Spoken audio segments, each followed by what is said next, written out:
Good job. Good morning. I love the pink pants. Why do you look so grumpy today? Good morning. Is today his first group with us? For every day or like every other day? Let's go home. See y'all later.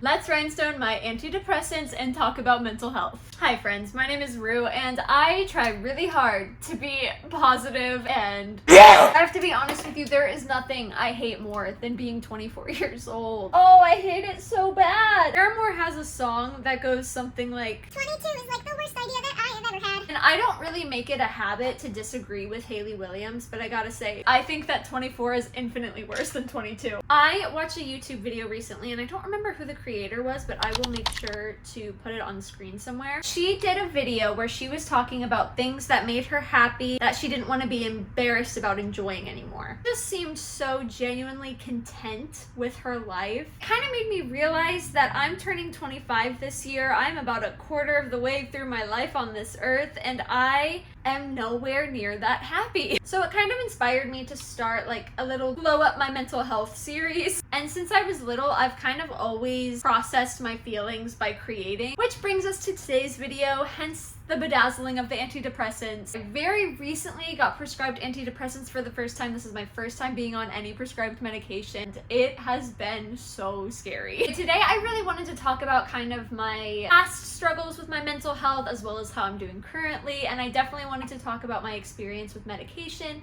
in case it's something that you guys are also going through that you maybe don't really know who to talk to about it. I do have a couple disclaimers though. For starters, I want to emphasize that I am in the very beginning of my mental health journey. I just want to share how I'm doing. I think that's a really scary thing for me specifically to do. I hate talking about myself. I also think that seeing people do scary things makes that thing less scary for me. So I'm hoping that by opening up and talking about mental health, it gives you guys the courage to reach out to somebody that you love and trust. Today we are going to be talking a lot about depression, anxiety, and suicide. And if those are some triggering topics for you, definitely click off this video. We'll have another one coming out really soon that we would love to have you join us for. I don't know why I'm saying we and us. It's just me. This is my like 80th time trying to film this video and it's actually kind of driving me insane. So if I don't get it this time, I'm posting it anyway. Let's do it.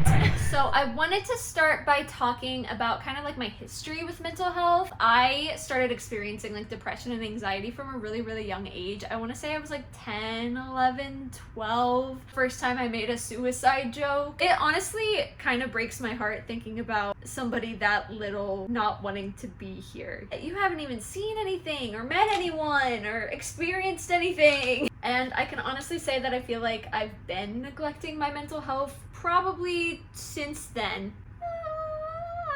The depression definitely started getting harder to manage around high school. I had this sense of like impending doom about graduating high school because I didn't know what came next. I didn't know what I wanted to do. At this point, I was so convinced that I wouldn't even be around to see my high school graduation. I didn't bother making plans, if that makes sense. In high school though, I was really resistant to any kind of therapy, or honestly, I didn't even really talk about how I was feeling a whole lot. I don't really know why. I think part of it though is the fact I have an older sister and a younger brother, and they both experienced some pretty intense mental health struggles when I was younger. I think it was scary for me to see them doing so poorly and needing so much help that I didn't want to need help. I didn't want to take attention from them, but I also just didn't want the attention, I feel like. I felt silly, honestly. I think it was a little bit like embarrassing to me to need therapy, which it's not embarrassing to need therapy. I kind of wish I could like shake high school me and just like yell at her a little bit. Just go to therapy, you're gonna do so much better.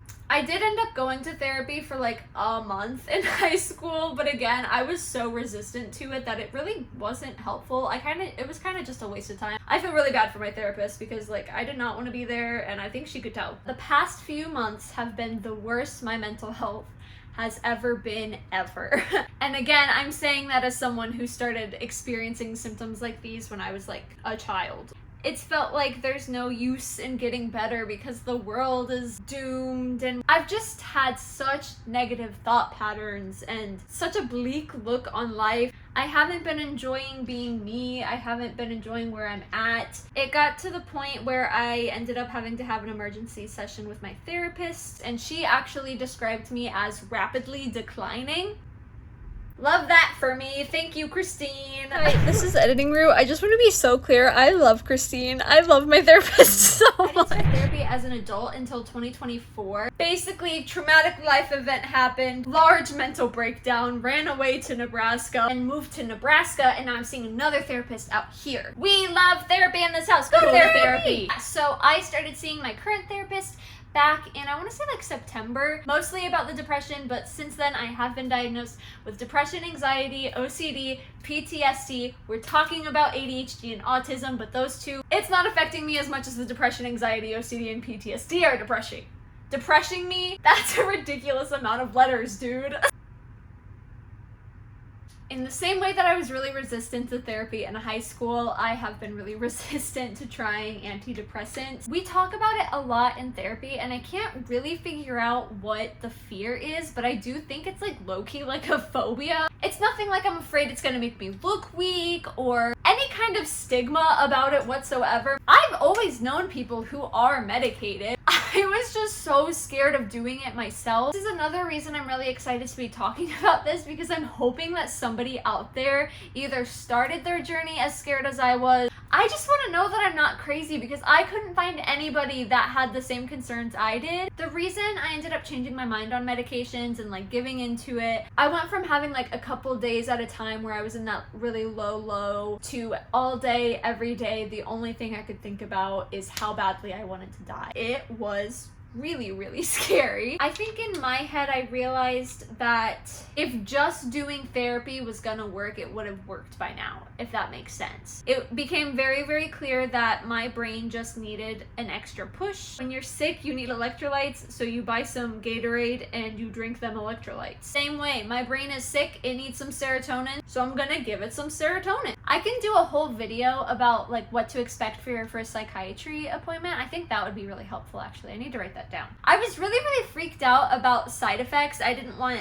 the side effects to be so bad that I stopped trying medication. My psychiatrist was very understanding and validating, and she did a really good job explaining like how it's gonna work. I ended up starting with 25 milligrams of Zoloft. She started me on like a super low dose. I don't know if 25 milligrams is like a normal starting dose, like if everybody starts there, or if it kind of depends. She said that I would probably not even notice anything for the first couple of weeks. Right off the bat, starting these medications, it made me really nauseous, and I was taking my medications with breakfast, and it still just like, my tummy was so upset for the first few days.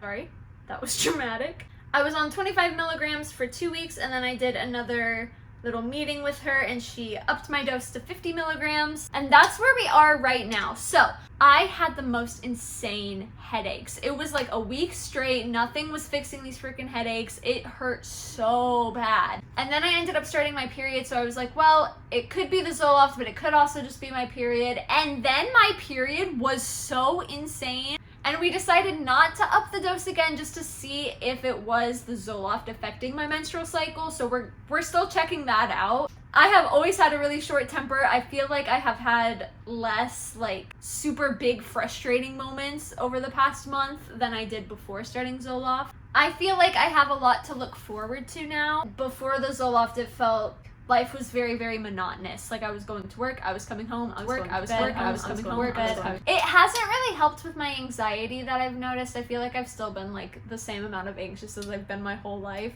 But the depression though, I have noticed. I think it's gotten better. And I know that because my roommate told me recently. I've seemed so much happier lately. Something else that I've noticed since being on Zoloft, which I'm not sure if this is the antidepressant or maybe if it's just like where my brain is at. I feel like I've wanted to be alone so much more since starting Zoloft. I don't think I'm an introvert, but I do really like being by myself. I kind of like thrive in my alone time, but I feel like it's been like to an extreme lately. And I'm really happy to report that all of the things that I was scared of, the side effects were not that bad. They didn't last that long. It was okay. I feel very inspired right now, which I think this series is going to be a great outlet for my energy and my inspiration and my ideas. I think my biggest goal is to create a life that I want to live. I think for too long I've let myself create a life that I thought people wanted me to live, if that makes sense. I wasn't really living for me. Another big goal of mine is to create a space where you guys can talk about how you're really feeling too. We don't all have supportive family and friends. We don't all have a village behind us. And I would love to be that pat on your back that you need. I would love to be your cheerleader.